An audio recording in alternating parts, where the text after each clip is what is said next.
Hi, I'm Simon and welcome to the second episode of How Far on One Life. And for this episode I've chosen maybe not the first game I ever played, but definitely one of the first. This takes me back to 1982 and, the summer of 82 and my uncle's BBC Micro. And this is a game that I'm pretty sure he got with the system or must have bought pretty soon after it because I believe he got his in March of 82 and I went to visit him that summer, and it was really my first gaming experience playing on that system. I don't recall going to the arcades before that, or I don't recall having a Pong machine. We definitely didn't have one of those. I don't recall friends having an Atari before then. So yeah, I was about 6, coming on 7. And my first summer of gaming. And this game was without a doubt my favourite out of all the ones I played.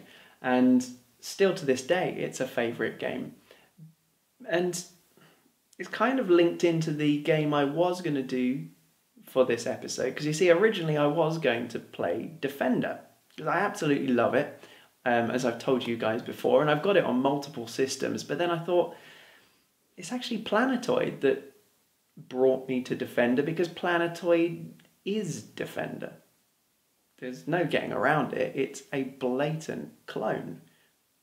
Practically the only thing they changed is the name. It's so similar, which is a credit to Acornsoft managing to create such a great game on the BBC Micro at such an early stage of its life. But yeah, Planetoid, it's just something that I still love to this day, and I come back to it and I play it again and again. I've got it on the Mac. See, I don't have a BBC Micro, although I own a copy of Planetoid. I bought it a little while ago, and I've got it on my Acorn Electron. I don't have a BBC as yet. I will get one soon. I wanted to buy my uncle's one from him, but he sold it a long time ago. So, alas, that would have been a great piece of my gaming history to have, but no. So I've got it on the Mac, and it's run using the emulator BeebM, and I'm going to be playing it on keyboard. I suppose I could use a joystick, but I want to keep it authentic-ish. So I've got a keyboard that I picked up here in China. I don't even know the brand of it, but it's blatantly trying to rip off Razer and their Lycosa or some keyboard like that. It's fairly good. It's not awesome, but it's a very weird experience getting back into using a keyboard for gaming again. And yeah, it was a struggle. But I played it quite a few times over the past couple of weeks, and I'm getting back into this keyboard gaming thing. So let's see how far I can get on One Life.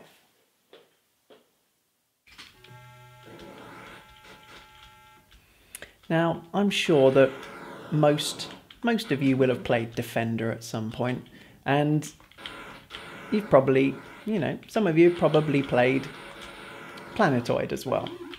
But I'm betting there's one or two of you out there that haven't played either of them. So I'll start by just explaining briefly what you have to do in this game.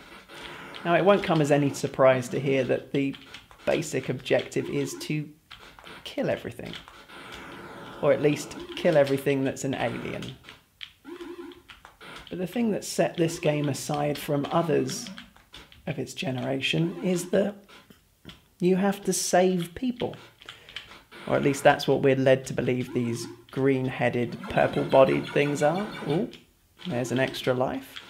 Not that I'll be needing it, because this is not about lives.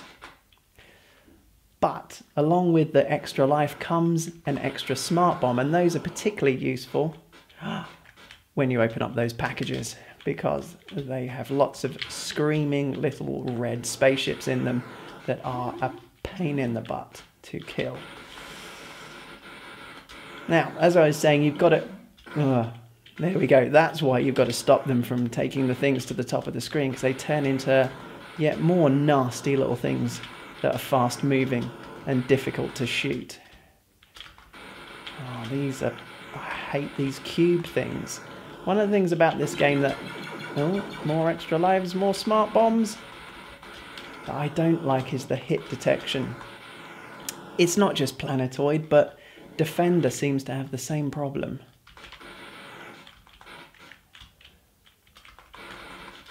Now, as I was saying, smart bombs are really important, and they are for me because I can't seem to get a decent score without them. I need to be smart bombed up. Now, another thing is you need to keep these people alive, because if they all die, which you probably won't get a chance to see because I'm sure I'll be dead long before they all die, is that the landscape, the planetoid that you are on disappears, and oh god, there goes another one. Alright, let's see if I can get all of... they're all dead. Alright, so I've just got to kill one more, I think, to get me an extra life, and... Oh! And that is about as far as I can get on one life. So let's, let it wipe out all of those people.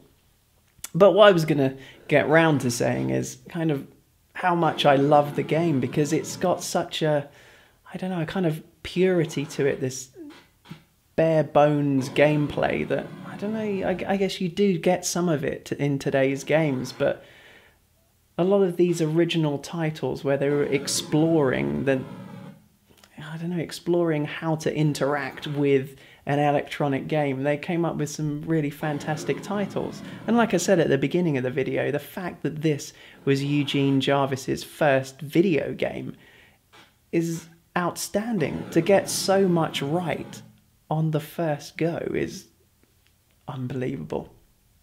Anyway, as you can see here, here's my high score table. Luckily, because this is on an emulator, I can save the state of it and save my high score table. So I think I did all right with one life there. I nearly got onto my high score table. Pretty damn good. As you can see, my top score of 86,850 is quite a bit more than all the others, and must have been a fluke. But I do want to get above 100,000 points on this game, but I don't know whether that's going to happen anytime soon. Well, not too bad, but I bet there are those of you watching this that are much better at Planetoid and probably much better at Defender than I am. I mean, for me, this game is much easier than Defender. Defender gets faster and harder much quicker than this game does. Giving the full complement of lives, I can regularly get onto level 5. I think once or twice I've got onto level 6. Whereas on Defender, I think by level 3, you can forget about it. Maybe level 4 on Defender. So it is much harder. But I'd like to know what your best score is on Planetoid or Defender. How far do you think you can get on one life? Or if you've got time, I'd love to see a video response. Make your own how far on one life and show me how good you are. Maybe you can teach me how to get a better score. Like I said, I do want to get 100,000 points on Planetoid, and if you've got any tips, I'd love to know about them. So, from my spare room to wherever you are, this is Simon signing off. Bye-bye.